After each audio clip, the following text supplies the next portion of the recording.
Good morning. So, yesterday we really made it down to verse 17 in John chapter 21. And I mentioned other stuff I could teach. And this morning I was just thinking about it for a little while, and I decided I want to go back and I want to talk about those things because I think they're worth talking about, worth learning, and worth understanding. So, this event at the seashore, it's hard to understand exactly how this all played out. It seems as if Jesus appears to the disciples earlier, but maybe they were brief encounters. Maybe they didn't have a chance to really talk. Some had hypothesized that Peter wasn't even really there, that the other disciples were there, but Peter was missing. And that's quite possible. Peter's not mentioned being there explicitly.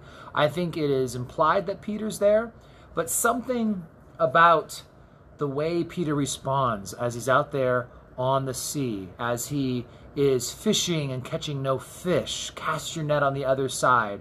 And then Peter, with all this joy and excitement, jumps out of the boat into the water, swims up to the shore to see Jesus. When his friends arrive, he goes over and he helps them pull that big net full of fish, 153 seemingly large fish, out of the water. And they begin to cook and eat and sit there and talk.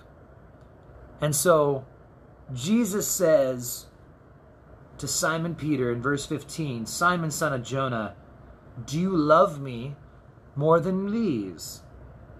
Agapas or agapeo. It's where we get that idea of agape love.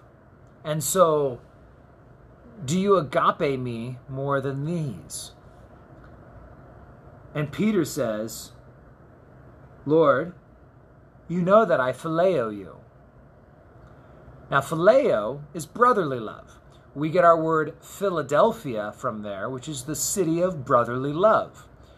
And there's a lot of, we're studying Luke now at our church, and they write to Theophilus. Theos being God, and phileo being love of God. And so it's interesting that he says to him, "Feed my lambs." Now, I was reading out of the Authorized King James yesterday. Now I've got my New King James here, and this is a little more specific in the New King James. I think the Authorized kind of kept it the same, but there are different words being used here. And so he says, "Feed my lambs." Then Jesus says, "Simon, son of Jonah, do you agapes me?" And he said to him, "Yes, Lord, you know that I phileo you." So once again, we see this switch where he says agape love and Peter says phileo love. Jesus says agape love, Peter says phileo love. Agape love is sacrificial in nature. Agape love is often called God's love. When God's love is demonstrated towards us, it is shown as a sacrificial thing, that he gives his son, that he laid down his life for us. So this is the idea that we know love, that he laid down his life. So it's always sacrifice that's involved, this pouring out of oneself for the other person. That's the kind of love that we are commended to have for one another, a sacrificial love, not just an affection. Phileo love could be thought of as affection, that we are affectionate towards our friends, our brothers, the people we like. Often we have all the different feelings combined. In fact, my wife, I have probably all four of the types of love that we hear about in the Greek. I have a affectionate kind of love. I like her company. I like being around her. It feels good to be near her. I often demonstrate agape love towards my wife, sacrificial love, serving her when she doesn't deserve to be served. That's laying down my life and sacrificially loving her as an action. There's also storge love. Storge is this bond and attachment that you really don't have to work at.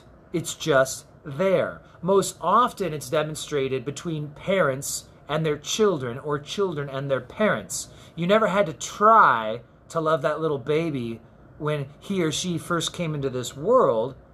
You just have this bond and attachment. And storge love can be developed between friends, where there's just a strong bond and affection. And then last is eros. Eros is where we get our English word erotic from. And it really has to get down to loving what you get out of something. And so you see where erotic comes in there, but you can even kind of have an eros type love for cookies. And the idea is I am very satisfied by what I get out of you. And I have that for my wife too. And so there's all the 4 types of loves. And so Jesus is saying, do you love me? Agape. And Peter says, I phileo you. Well, the second time, he tells him here to tend my sheep. Now, tend is actually the word poimon, which is where we get the word pastor from. It's to shepherd. And so he tells him, feed them, shepherd them, and he's going to go back to feed them again in the next verse. And so he's telling them to feed my sheep, shepherd them, look after them. You know, the shepherds had jobs to do. They had to care for them. They had to guide and lead and direct them. They had to get rid of the bad things that are out there and warn and protect the flock. And that's part of what pastors are supposed to do. We're supposed to warn about the bad things that are out there. We're supposed to watch when sheep are getting off track and guide them back where they're supposed to be. So all of these things. And so that third time now, Jesus says, do you phileo me? Peter says, you know I phileo you. And so there's something about this where Jesus ends up meeting Peter where he's at. There's possibility that Jesus realized that Peter's just not quite there. It's not that he doesn't want to agape love, but Peter's just coming back from denying Jesus those 3 times. He went away and wept bitterly, we read. Right? That right there, right when he was about to, that third denial, and the rooster crows for the second time, it says that him and Jesus made eye contact. Can't prove it, I'm not positive, but sometimes I wonder if this was the first encounter of Peter and Jesus back to each other. I spent a lot of time once going through the chronology of it all, and it's possible. But Peter's now coming back to Jesus, and Jesus is meeting him where he's at. Do you phileo me? And you said, you know I phileo you, Jesus. You know I'm affectionate. Maybe I struggle sometimes to agape you. And I think that's something that we need to be aware of, is sometimes we struggle to agape God. Well, we always got the phileo. That doesn't go away. Lord, I still enjoy being a Christian, and I really like going to church. And God, you know I don't feel any less affectionate towards you. I love you, God.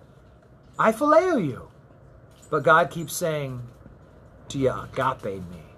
Are you willing to sacrifice for me? Are you willing to lay down your preferences in your life for me in a similar way that I lay down my life for you? Dogs, go away. Puppy. Going after the big dog. So, all that said, it's also fascinating to see that after denying Jesus 3 times, Jesus intentionally has Peter affirm his love 3 times. I think that was done on purpose. For every time he denied him, Jesus gave him the opportunity to come back and to his face tell him, I love you. Brotherly love. You know, Lord, I struggle with the agape love. Lord, I believe. Help me with my unbelief.